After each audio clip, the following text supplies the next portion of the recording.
Usa sa mga pagtulunan nga padayag sa ato karong mga pagbasa labi na gyud sa ebanghelyo kini yung kaimportante sa gamay. Nang gamay ba? Importante kayo. Labi na gyud ang kinagamyan. Niya mao day na ang gingharian sa Dios muagi gid siya sa kinagamyan. Ang gingharian sa Dios mga igsoon portig yung dakua nga matod pa sa mga pagtulunan sa Biblia labi na sa kanang mga book of wisdom nila ni mga propeta ilang itandi ang gingharian sa Dios nga portig kunong dakua nga ang tibuok universo mura ra kuno tag usa ka lugas nga bas ikumparar sa gingharian sa Dios. Portig na iyang dakua. Pero si Jesus ang iyang gigamit ang gingharian kuno sa Dios mura kuno og lisos mostasa kanang labing gamay ba nga lisos kalibutan nga kun itanom mutubo siya nga mag-anam og tubo nga kana kunong wakta mahibaw nganong giunsa siya pagpatubo. Para gud nang inyong mga tanom daghan naman kayong hilig karon og mga tanom sige pananom. Sige ra mo diag tanom limpyo-limpyo ana pero di jud ikay gainat sa dahon ana nga imong padakon imong pabuakon dili imo ra nang pasagdan. Pasabot kinahanglang kamautang motan-aw sa gingharian sa Dios diha sa pinakagamay niya nga sinugdanan. Karon unsa man ning gingharian sa Dios? Unsa man na siya? Kalipay o kasakit? Kusga. Nya malipay mo sa kanang gagmay kayo nga mga butang o dili? Pananglitan mo trabaho ka, swelduhan ka og piso ang adlaw, lipay ka? Piso ba adlaw nimo? Malipay dili? Oy kusga oy. Oh, mao nang di jud ka malipay. Pero kanabiyang piso, part ba yan nasa billion? Part ba yan nasa trillion? O nga kay 1 trillion, pilam na kasiro? Trillion ba? Di mo kibaw? Wasa ko kibaw sa na pagkwenta. Ang milyon, pila na kasiro? Unom. Ang billion, siyam. O so ang trillion, 12 ka zero. Kuhaig piso. Ang kanang 1 o nya 12 ka zero, 1 trillion. Kuhaig piso, unsay mahitabo? Unsay zero? Napa na oy? 9. Dagang kay 9999999. Yang katapusan na 991. Mahimo na lang na siyang pilaman. Upat tulo ka tag tulo ka 9 o usa ka duha ka 9 o 1. Basta mausab lagi. Na aka mo bitaw nganong gatap-tap man mo karon. Ang gatap-tapan mo hadlok banta nga masudlan ta bisag usa lang ka book virus. Kay masudlan ta usa ka book virus sa COVID, iya nang pamatyon ang mga cells in the body matod pa sa mga doctors. Nya kana mga cells di man na makita. Pero ngato kunong lawas billions of cells kaning atong lawas mao nang motubo nya. Kung dili na gani healthy ang imong mga cells, mao nang mo-collapse ka, patay ka. Ngay pangutana ng imong tupad. Pangutana yung nanakay COVID. Di ba may una si Bako. Nya ka ng COVID, di ba na makita? Kagamay, ana. Sa to pa, ang kanang gamay, kuyaw kayo na it's either mo patay na nimo or mo pahimsog na nimo. Mao na diri sa atong unang pagbasa niingon gyud ang liso mitubo niya ang Ginoo nay nagpalambo siya kunoy mo pataas sa mubo siya say mo pamubo sa taas siya say mo palaya sa lunhaw, siya say mo palunhaw sa laya. Grabe kay gahom ang Ginoo. Ikaw karon unsa man ka, mubo o taas imong height? Unsa man imong height ron, mubo o taas? Mubo. Gusto kag pataason ka sa Ginoo? Gusto ka dili? Nagadi uban nangasunggo na lang ang ilong o gininat mainat kay haron gyud mo taas ang ilong. Yang ano man na mo taas? Ikaw may gabuot. Ang gusto sa Ginoo siya ay magbuot. Pataason ba kanya o pamubuon? Ana. Unya kay siya may magbuot, unsa may itong buhaton aron makatagamtam tag kalipay. Kanabang langit nung kalipay. Unsa may itong buhaton? Matod pa sa atong tubag sa Salmo. Unsa ti atong tubag? Asan mo kibaw? Ginoo, maayo gayod ang pagpasalamat kanimo. Magsigi ra gid tag pasalamat mga igsoon. Maunay makapatubo sa gingharian sa langit. Kana bang magsigi kag pasalamat ba? Sige, lingian ang imong tupad. Ang imong tupad ba lingian? Ing na pamatan siya, ing na nagpasalamat ka nga buhi pa ko. Ing na ko. Ing na nagpasalamat kang buhi pa ko. Nya ang imong gilingi, ang imong mga asawa, salamat ko taon kanusa pa ka mamatay. Adi oy magpasalamat kita, beka mo nagpasalamat mo nga nagkatupad mo nang imong tupad karon. Nagpasalamat mo? Sige, ingna. Nagpasalamat ko nga nagkatupad tarog simba. Ingna. Kay basin ugma, wala na. Kuwang kay tana, kuwang kayo. Nya kamaon tatang mo pasalamat sa kinagamian nga gasas Ginoo sama anang cells in the body. Kamuron din hing mga babae, kamong mga minyo. Wa mo mag-inom og pills. Maayo. Wa mo magpalaygit. Wa mo magamit anang kondom. Wa man gitingali mo maminyo sad. Basta wa. Congratulations. Ngano man tungod kay kanang akong gipangisgutan maunay pagsalikway sa mga nindot nga gasas Ginoo.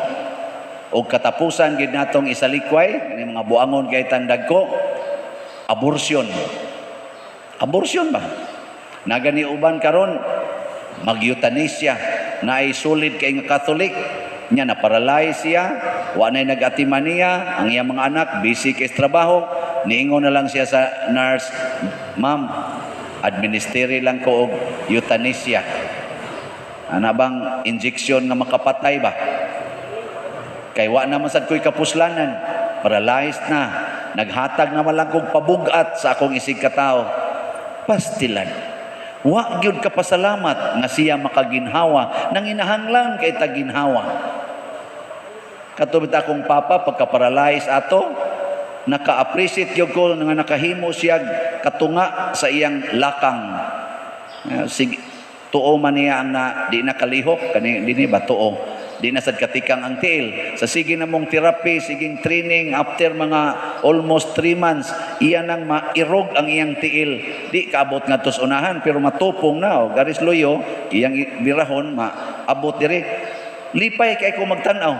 Pero wajud ko kapasalamat sa una nga akong papa, tunga sa bukid, manguma, dulhog naman, pasan anang bugat kayo, siging lakaw. Wajud ko ingon, salamat Lord, makatikang pang akong amahan.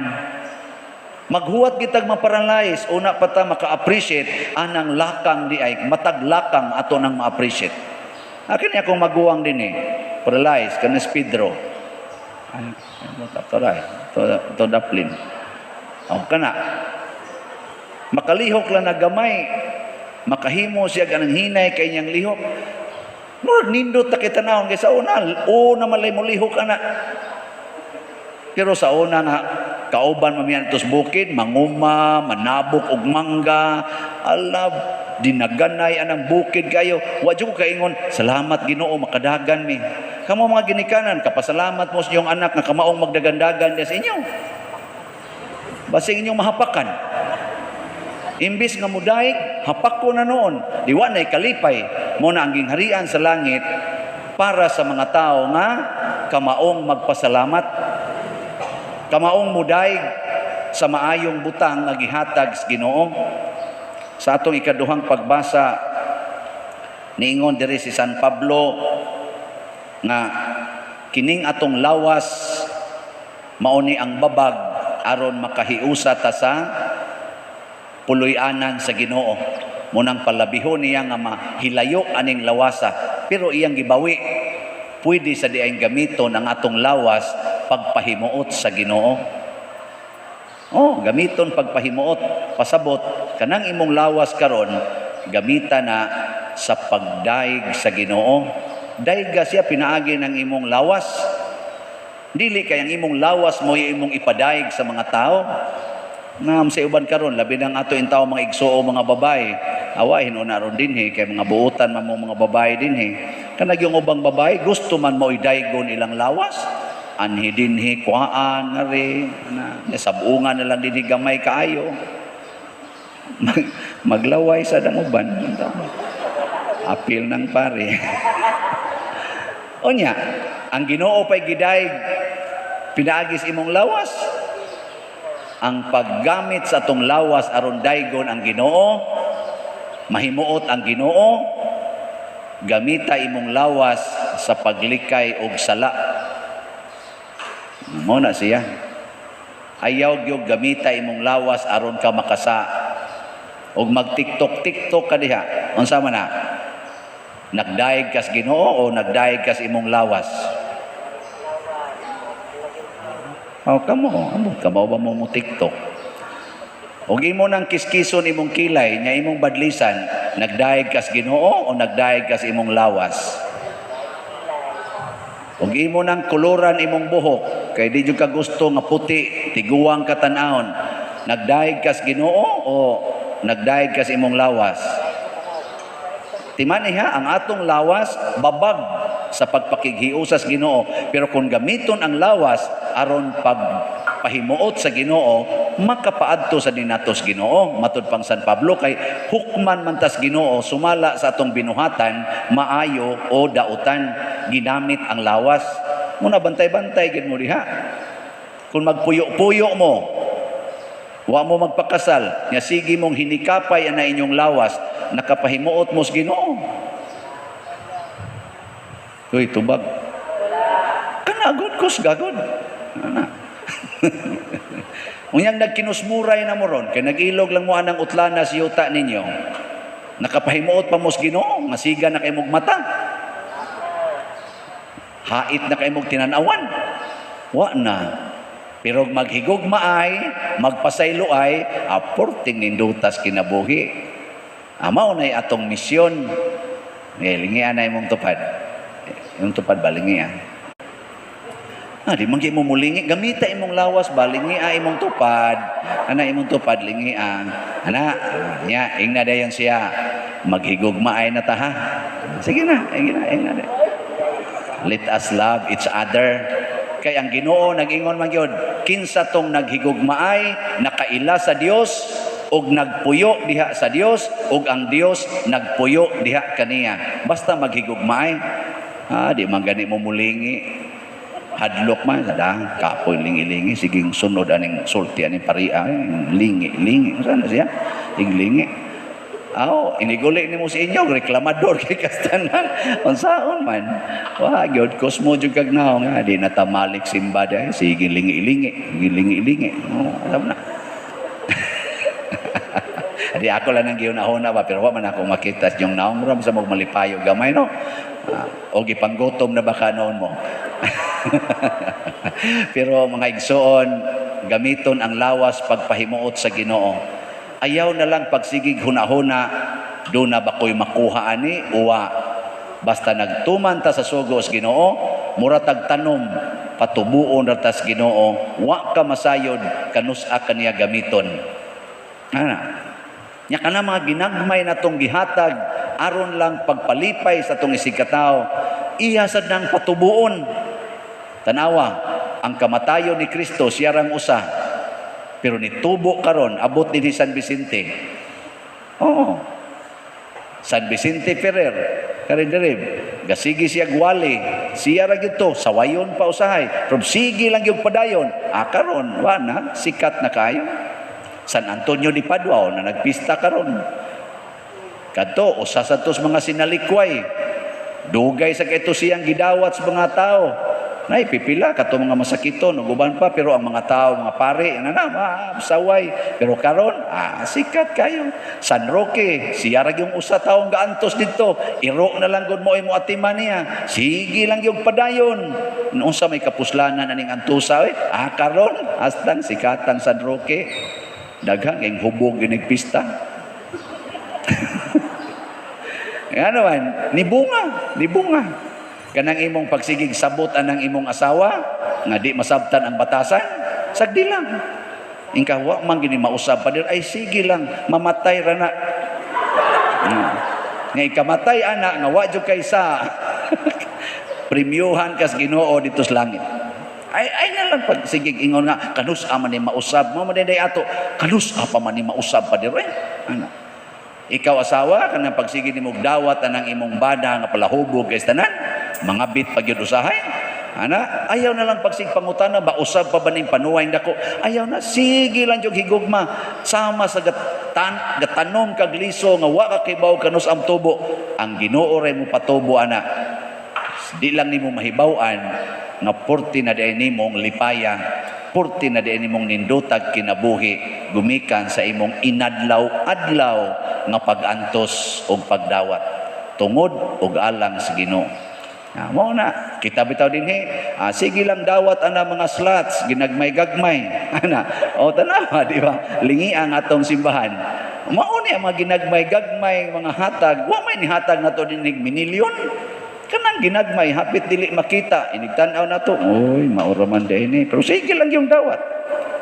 Mura bag tuos tubig ba imong sauron, madugay na nimo igsunod nimo tanaw, puno ng baril nimo mo ni nanindot na naditso ba ni kanindot wa. Pero ginagmay-gagmay ay ngano man sang mag-uol man ta, sige lang yung hatag ana. Kamosang dihan nahutda na sa kwarta sa siging hatag dire nya wa gi nakuha ang baos, hatag lang gyapon padayon hangtod gyud wa na gyud mo ikanon. Pero ay kabalaka, magkabalaka. Mamatay ra mo. Kamatay ninyo, portin daghanang pagkaon dito sa langit. Tigyong daghana, flowing with milk and honey.